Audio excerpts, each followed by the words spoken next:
Assalamualaikum warahmatullahi wabarakatuh. Bagaimana kabarnya hari ini? Udah pada sarapan belum?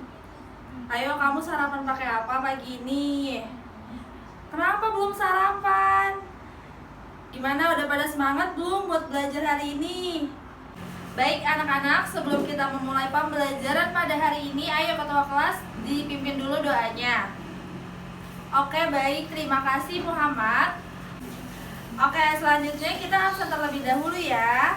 Dwika, Ahmad, Bella, Caca. Sekarang kalian buka buku cetak kalian, pembelajaran IPA, buka halaman 16.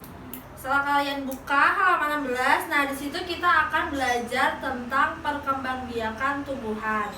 Nah, Ibu mau kalian sekarang membacanya terlebih dahulu. Nah, kalian udah pada selesai membaca belum?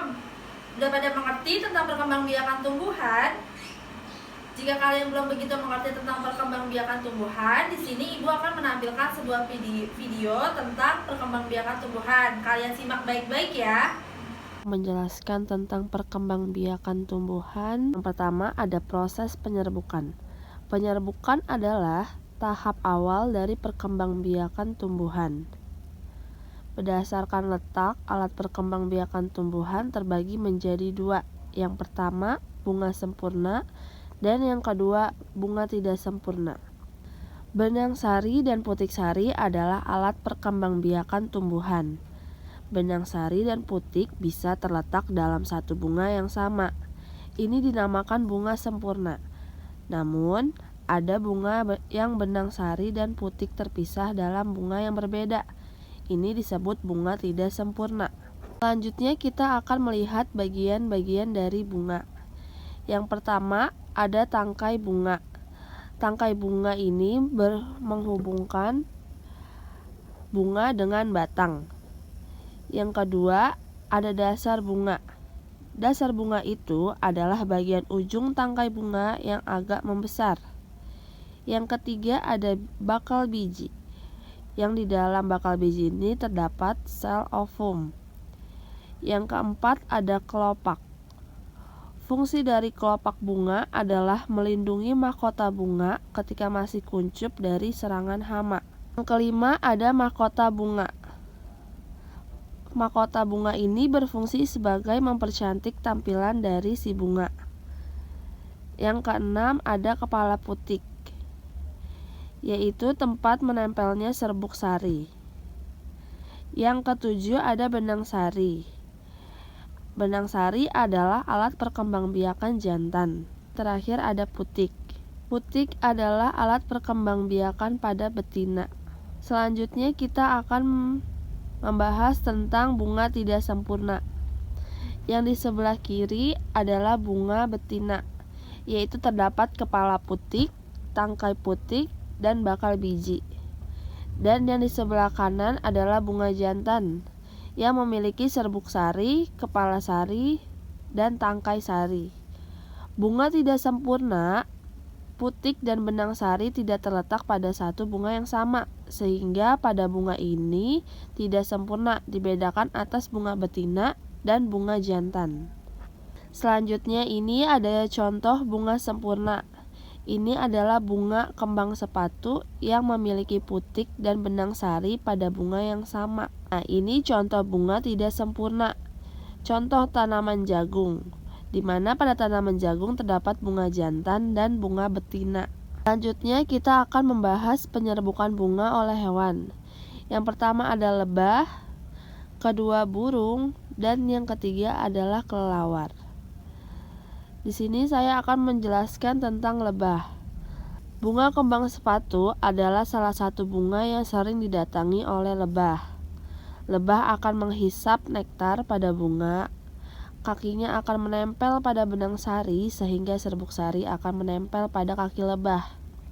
Ketika lebah mencari nektar yang lain, maka kakinya akan menempel pada putik. Kemudian serbuk sari yang menempel pada putik diserap masuk, kemudian bertemu dengan bakal buah. Setelah bertemu dengan bakal buah, akan terbentuk biji. Ketika biji telah bertemu, maka kelopak bunga dan benang sari rontok dan terbentuklah bunga yang baru. Penyerbukan oleh serangga tidak hanya dilakukan oleh lebah, tetapi juga dilakukan oleh kupu-kupu dan semut. Selanjutnya kita akan membahas penyebaran biji. Penyebaran biji adalah pergerakan biji dari tumbuhan induknya dan menjadi berkembang. Tumbuhan perlu menyebarkan bijinya. Jika tidak disebar, maka tumbuhan baru akan tumbuh dekat pada tanaman induknya dan bisa terjadi persaingan dalam mendapatkan air dan nutrisi dari tanah, serta ruang gerak untuk tumbuh tanaman baru juga bisa tertutupi oleh induknya sehingga sulit mendapatkan matahari. Dan itu, makhluk hidup lain yang membutuhkan tumbuhan untuk sebagai sumber makanan dan tempat berlindung juga mendapatkan manfaat dengan adanya penyebaran biji. Bagaimana cara biji menyebar? Tanaman tidak bisa berpindah tempat seperti manusia dan hewan. Ada beberapa cara penyebaran biji. Yang pertama yaitu, perhatikan gambar pertama. Hewan memakan buah-buahan. Bagian yang dimakan adalah daging buah. Hewan akan membuang biji yang tidak dimakannya. Inilah proses penyebaran biji dengan bantuan hewan. Yang kedua yaitu tanaman yang bijinya ringas, halus dan mudah lepas dari tanamannya akan tertiup terbawa angin dan akan jatuh di tempat lain, sehingga ini merupakan penyebaran biji oleh bantuan angin. Dan yang ketiga yaitu tumbuhan yang hidup di tempat berair seperti pantai, dibantu oleh air untuk menyebarkan bijinya. Biasanya sifatnya mengambang sehingga bisa ikut terbawa arus air. Ini merupakan cara penyebaran biji oleh bantuan air. Penyebaran biji dan penyerbukan memperlihatkan interaksi antara sesama makhluk hidup dan komponen abiotik di sekitar ekosistem. Makhluk hidup dan komponen abiotik yang terlihat dalam proses penyebaran biji yang pertama itu hewan, contohnya gajah, monyet, dan lain-lain. Yang kedua itu abiotik, ada angin dan air. Dari proses penyerbukan dan penyebaran biji, kita dapat melihat keteraturan yang sudah diciptakan oleh Allah bagaimana makhluk hidup dan alam saling terkait dalam kelangsungan hidup. Lalu bagaimana cara kita menjaga keteraturan itu? Tentunya menjaga alam sekitar. Contohnya seperti tidak membuang sampah sembarangan, melakukan reboisasi atau penanaman kembali.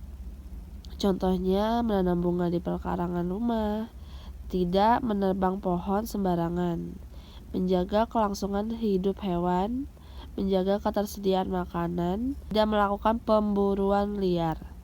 Oke, gimana nih? Udah pada mengerti belum tentang perkembangbiakan tumbuhan yang tadi sudah Ibu putar nih videonya?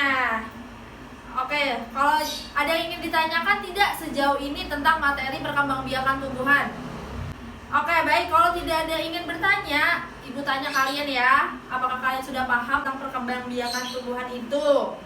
Oke, Ibu tanya ya. Amara, kamu udah ngerti belum tentang video tadi? Oke, pinter. Kamu sudah memperhatikan video tadi dengan baik ya. Selanjutnya Ibu akan bertanya kepada Dwika. Apakah kamu sudah mengerti? Kamu belum mengerti di bagian mananya? Boleh ditanya kepada Ibu jika kalian sudah mengerti. Nah, karena banyak yang belum begitu paham nih tentang perkembangbiakan tumbuhan, di sini Ibu akan menjelaskan lagi tentang perkembangbiakan tumbuhan. Di video yang telah Ibu paparkan tadi, kita belajar tentang bunga sempurna dan tidak sempurna. Pada tumbuhan berbunga, perkembangbiakan dibagi menjadi dua. Yang pertama, generatif, dan yang kedua, vegetatif. Nah, perkembangan generatif itu perkembangan yang melalui benang sari dan putik sari. Benang sarinya itu yang jantan dan putik sarinya itu yang betina. Setelah itu akan terjadi proses pembuahan, yaitu pelebutan sel jantan bertemu dengan sel telur. Tumbuhan itu memerlukan bantuan untuk penyerbukan seperti dari serangga, angin, dan bahkan manusia. Kemudian selanjutnya ada generatif. Generatif itu tidak kawin. Jadi keturunannya itu hanya dihasilkan dari satu induknya saja. Oke, minggu kemarin ibu telah menyuruh kalian membawa bahan-bahan apa saja? Ya, yang pertama wadah, yang kedua kapas, dan yang ketiga kacang hijau. Nah, di sini kita akan mempraktikkan bagaimana cara perkembangbiakan tumbuhan secara vegetatif. Oke, kita mulai ya prakteknya. Di sini kita akan mempraktikkan bagaimana sih cara pertumbuhan kecambah melalui biji kacang hijau. Nah, di sini udah ada alat-alat dan bahan yang kita butuhkan. Yang pertama ada biji kacang hijaunya. Lalu kita membutuhkan kapas. Kemudian kita membutuhkan wadahnya juga, dan yang terakhir kita menggunakan air.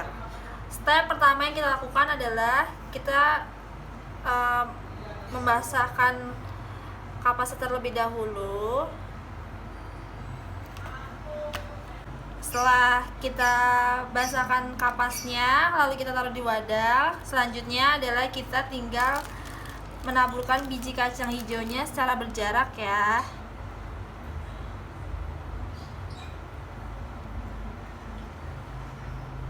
Nah, ini adalah hasil dari praktik tentang kecambah biji kacang hijau. Setelah ini kita diamkan, nanti dia akan berkembang biak secara sendiri.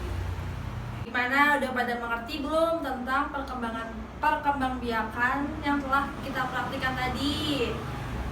Jika sudah mengerti, di sini ibu akan memberikan latihan soal kepada kalian semua ya.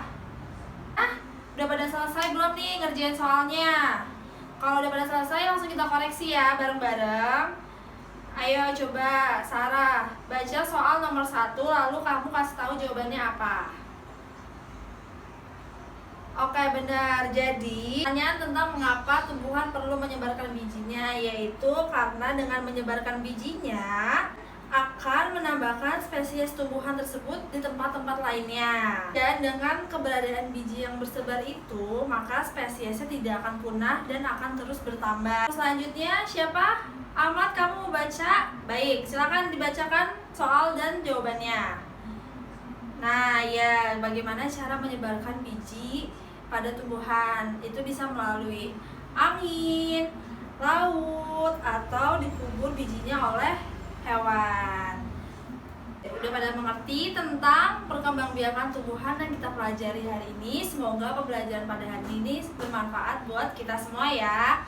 Sebelum pulang, di sini ibu akan punya ice breaking nih. Pada ikutin ya. 1, 2, 3. Goodbye my friend, goodbye my friend. See you next time, see you next time. Let's go home together, let's go home together. Be careful, be careful. Oke, udah pada bisa? Sebelum kita pulang, ayo ketua kelasnya dipimpin dulu doanya. Kasih untuk kalian semua, langsung pulang ke rumah. Kalau punya tugas lain langsung dikerjakan, jangan ditunda-tunda lagi ya. Jumpa besok ya. Assalamualaikum warahmatullahi wabarakatuh.